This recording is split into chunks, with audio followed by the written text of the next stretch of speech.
അവന്റെ തല അനങ്ങുന്നുണ്ടോ ജമാലുവിന്റെ? ആ അത് ഞാൻ വർത്താനം പറയുമ്പോ ഇളകും. കിഡ്നിക്ക് മാത്രല്ല തലക്കും പ്രശ്നമായി. കിഡ്നിയോ? ഞാൻ അന്ന് നമ്മള് കിഡ്നി പ്രശ്നമായിട്ട് ഹോസ്പിറ്റലിൽ പോയ ഓർമ്മയല്ലേ ജോക്കി ചേട്ടാ? നീ സംസാരിക്കുമ്പോ തലവെട്ടി ഇങ്ങനെ അനങ്ങോ? ആ ഇളക്കം നിനക്ക്. ആശുപത്രി കാണിച്ച് ഓല് പറഞ്ഞ് തല വെട്ടല്ലാതെ വേറൊന്നും ചെയ്യാൻ കഴിയില്ലാന്ന്. തല വെട്ടിയൊക്കെ ജീവിക്കും.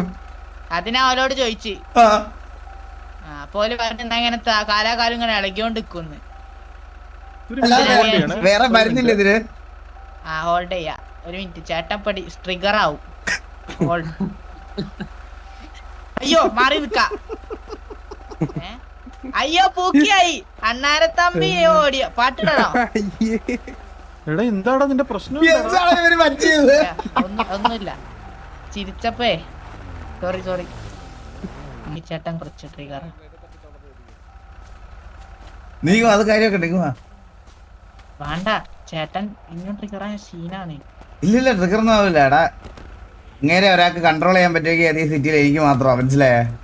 ഇപ്പൊ വരും നോക്കിക്കോ. ഇല്ല നീ എന്ത് പറയാനുള്ള പറഞ്ഞ? എന്ത് പറയാൻ, നമ്മള് അണ്ണനെ കാണാൻ വേണ്ടിന് വിളിച്ചീന്. അണ്ണൻ ഇവിടുത്തെ വലിയ ആളായോണ്ട് അണ്ണനും ജോക്കിയൊക്കെ വലിയ പുള്ളി. നീ ഒരു 5 വട്ടം പറഞ്ഞപ്പോഴേ എനിക്ക് ഇനി ഇങ്ങോട്ട് സൂഹിക്കുന്നില്ല. ആണോ? സോറി അണ്ണ. അതാ വരുന്നുണ്ട്. ഞാൻ അതിലൂടെ നടക്ക്. Assembly dispense.